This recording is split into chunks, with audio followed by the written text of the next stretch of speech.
ಚುನಾವಣಾ ತಜ್ಞ ಯೋಗೇಂದ್ರ ಯಾದವ್ ಮಾತನಾಡಿದ್ದಾರೆ. ಇದು ಅವರ ಅಭಿಪ್ರಾಯ ಮಾತ್ರ. ಇದು TV5 ಕನ್ನಡದ ಅಭಿಪ್ರಾಯವಲ್ಲ.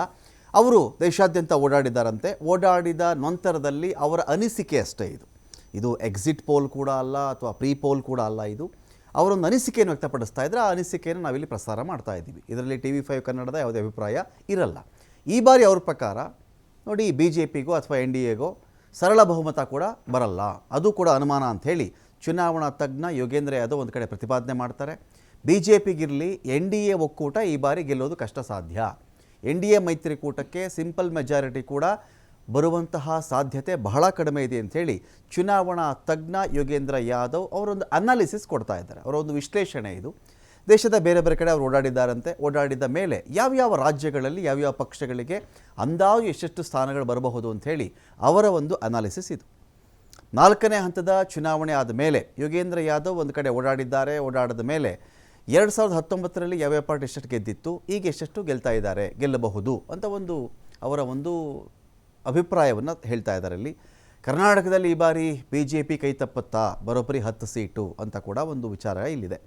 ಯೋಗೇಂದ್ರ ಯಾದವ್ ಅವರ ಪ್ರಕಾರ, ಅವರ ವಿಶ್ಲೇಷಣೆಯ ಪ್ರಕಾರ ಏನು ಹೇಳಿದ್ದು ಅಂತ ನೋಡಿದ್ರೆ, ಉತ್ತರ ಪ್ರದೇಶ, ಕರ್ನಾಟಕ, ಬಿಹಾರ, ಮಧ್ಯಪ್ರದೇಶ, ಹರಿಯಾಣ, ಈಗ ಅನೇಕ ರಾಜಕಾರಣಿಗಳು ಮಾತನಾಡ್ತಾ ಇರ್ತಾರೆ.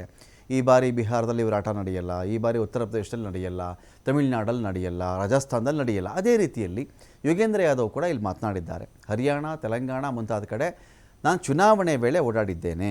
ಮೊದಲ 2 ಹಂತದ ಮತದಾನಕ್ಕಿಂತ ಮುಂಚೆ BJP ಮತ್ತೆ ಅಧಿಕಾರಕ್ಕೆ ಇರುವಂಥ ಸಾಧ್ಯತೆ ಕಡಿಮೆ ಅಂತ ನನಗನ್ನಿಸಿದ್ರು. ನನಗೆ ಸ್ವಲ್ಪ ಗೊಂದಲಗಳಿತ್ತು ಅಂತ ಯೋಗೇಂದ್ರ ಯಾದವ್ ಹೇಳೋದು. ಮೊದಲು 1-2 ಹಂತ ಆದಾಗ BJP ಅಧಿಕಾರಕ್ಕೆ ಬರೋ ಚಾನ್ಸಸ್ ಬಹಳ ಕಡಿಮೆ ಅಂತ ಅನಿಸಿದ್ರು ಕೂಡ ನನ್ನಲ್ಲೇ ನನಗೊಂದಷ್ಟು ಗೊಂದಲಗಳಿತ್ತು.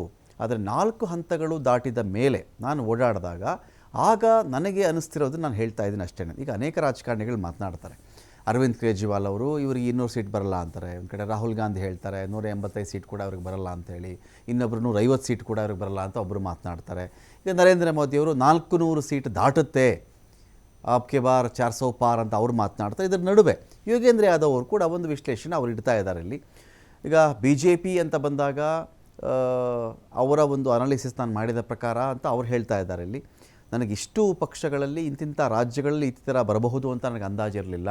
ನನ್ನ ಒಂದು ಲೆಕ್ಕಾಚಾರದ ಪ್ರಕಾರ BJP ಮಾತ್ರವಲ್ಲ, NDA ಮೈತ್ರಿಕೂಟಕ್ಕೇ ಈ ಬಾರಿ ಸರಳ ಬಹುಮತ ಸಿಗಲ್ಲ. BJPಗೆ 230ರಿಂದ 240 ಸೀಟ್ ಮಾತ್ರ ಸಿಗುತ್ತೆ ಅಂತ ನಾನೀಗ ಖಚಿತವಾಗಿ ಹೇಳಬಲ್ಲೆ. ನಾನು ಬೇರೆ ಬೇರೆ ರಾಜ್ಯಗಳಿಗೆ ಹೋದಾಗ ಮತದಾರನ ನಾನು ಮಾತನಾಡಿಸ್ದೆ, ಆವಾಗ ಅವರ ಅಭಿಪ್ರಾಯವನ್ನು ಕ್ರೋಢೀಕರಿಸಿ ಅವರು ಹೇಳ್ತಾ ಇರ್ತಕ್ಕಂಥ ಅಭಿಪ್ರಾಯವನ್ನು ನಾನು ಹೇಳ್ತಾ ಇದ್ದೀನಿ ಅಂತ ಹೇಳಿ ಅವರು ಮಾತನಾಡಿದ್ದಾರೆ. इस वीडियो के माध्यम से मैं आप तक देश का सबसे बड़ा सच पहुंचाना चाहता हूं जो आज दबाया और छुपाया जा रहा है। और वो सच ये है कि इस लोकसभा चुनाव ने करवट ले ली है। पिछले कई हफ्तों में मैं कर्नाटका गया, तेलंगाना, छत्तीसगढ़, राजस्थान, पंजाब, हरियाणा, उत्तर प्रदेश और बिहार, और 35 साल से चुनाव देखने के अनुभव के आधार पर मैं आपको बता रहा हूं, आज की तारीख में BJP मेजॉरिटी नहीं ला रही।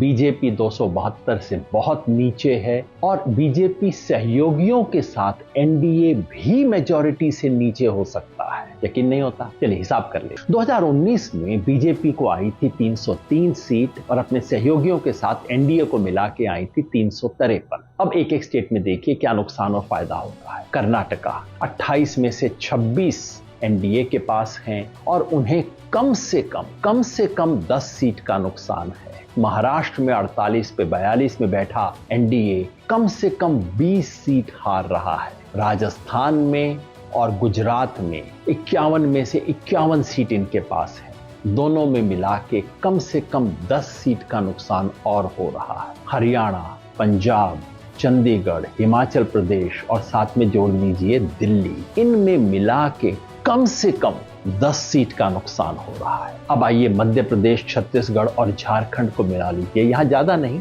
लेकिन इन तीनों में मिला के 10 सीट का और नुकसान हो रहा है। बच गया उत्तर प्रदेश, साथ में जोड़ लीजिए उत्तराखंड, मिला के पिछली बार 69 सीटें इनके पास थीं। यहाँ कम से कम 15 सीट का नुकसान है। और फिर बिहार 40 में से 39 सीट पे बैठी हुई NDA को कम से कम 15 सीट का नुकसान और है। कुल मिला हो गया 90 का हिसाब। पूर्वोत्तर देख लें, पश्चिम बंगाल, पूरा नॉर्थ ईस्ट और साथ में जोड़ दीजिए जितने भी छोटे मोटे यूटी हैं, ज्यादा नहीं, यहां पे भी मिला के 10 सीट का और नुकसान है। कि अब तक हमने देखा बीजेपी और एलाइज को 100 सीट का नुकसान, 75 का सिर्फ बीजेपी को और 25 का एलाइज को। लेकिन आप कहेंगे कुछ जगह फायदा भी हो सकता है। हाँ, तमिलनाडु, केरला और तेलंगाना में मिलाकर बीजेपी को 5 सीट का फायदा हो सकता है और आंध्र प्रदेश में चूंकि टीडीपी साथ है तो वहां सीधे 10 सीट का फायदा हो सकता है। कर लीजिए, बीजेपी को 65 सीट का नुकसान, एलाइज को 15 सीट का नुकसान। यानी कि अगर आज की स्थिति को देखें, ये मोटा गणित है, कोई एग्जिट पोल नहीं है, आज की स्थिति को देखें तो बीजेपी 233 पे 70 सीट का नुकसान, साथ में एलाइज को जोड़ दें, एलाइज को आएंगी 35 सीट आज के हिसाब से, यानी कि 268 लगता है कम से कम आज की तारीख में नीचे चल रहा है। मैंने कहा था मैं एक जमाने में भविष्य बताने का काम करता था, अब भविष्य बनाने का काम करता हूं। तो फिर आपको क्यों बता रहा हूं सेफोलॉजी? वो इसलिए कि इस देश का पूरा तंत्र, पूरा मीडिया, पूरा टेलीविजन चैनल्स और ये इलेक्शन एक्सपर्ट सब मिलके ये प्रोपेगेंडा कर रहे हैं कि भाई बीजेपी जीत गई। और इसका असर क्या पड़ता है? आम व्यक्ति कहता है साहब मैं तो शायद नहीं दूंगा लेकिन आएगा तो मोदी। ये जो भावना बना दी गई है भाई आएगा तो मोदी ले देंगे, ये झूठ टूटना चाहिए लोगों तक।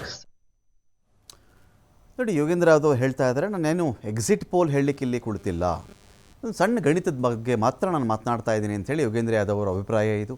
ಇದು ಯಾವುದೇ ರೀತಿಯಲ್ಲಿ ಎಕ್ಸಿಟ್ ಪೋಲ್ ಕೂಡ ಅಲ್ಲ, ಪ್ರೀ ಪೋಲ್ ಕೂಡ ಅಲ್ಲ, ಏನೂ ಅಲ್ಲ. ನಾನೊಂದು ಸಣ್ಣ ಗಣಿತದ ಬಗ್ಗೆ ಮಾತ್ರ ನಾನು ಮಾತನಾಡ್ತಾ ಇದ್ದೀನಪ್ಪ. 2019 ಚುನಾವಣೆಗೆ ಹೋಲಿಸ್ಕೊಂಡು ನಾನೀಗ ಮಾತನಾಡ್ತಾ ಇದ್ದೀನಿ. ಒಂದು ಚಿಕ್ಕ ಒಂದು ಮ್ಯಾಥಮೆಟಿಕ್ಸ್ ಅಷ್ಟೇ ಇದು ಅಂತ ಅವ್ರು ಹೇಳ್ತಾ ಇದ್ದಾರೆ.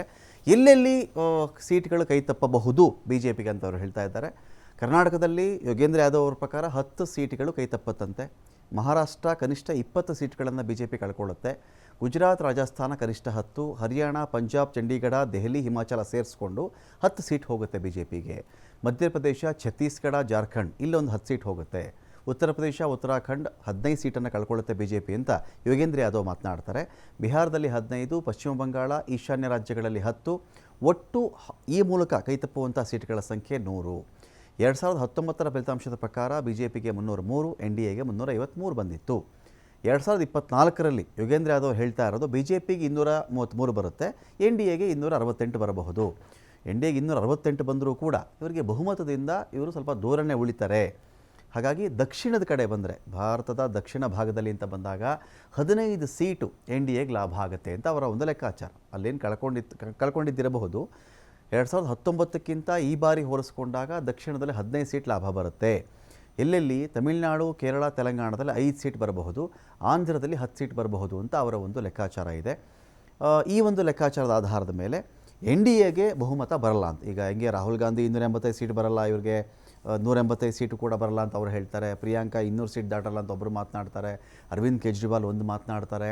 ಇನ್ನು ನರೇಂದ್ರ ಮೋದಿಯವರು 400 ಸೀಟ್ ಬರುತ್ತೆ ಅಂತ ಅಭಿಪ್ರಾಯ ವ್ಯಕ್ತಪಡಿಸ್ತಾ ಇದ್ದಾರೋ ಅದೇ ಧಾಟಿಯಲ್ಲಿ ಇಲ್ಲಿ ಯೋಗೇಂದ್ರ ಯಾದವ್ ಅವರು ಕೂಡ ತಮ್ಮ ಚುನಾವಣಾ ವಿಶ್ಲೇಷಣೆಯ ಅಭಿಪ್ರಾಯವನ್ನು ವ್ಯಕ್ತಪಡಿಸಿದ್ದಾರೆ.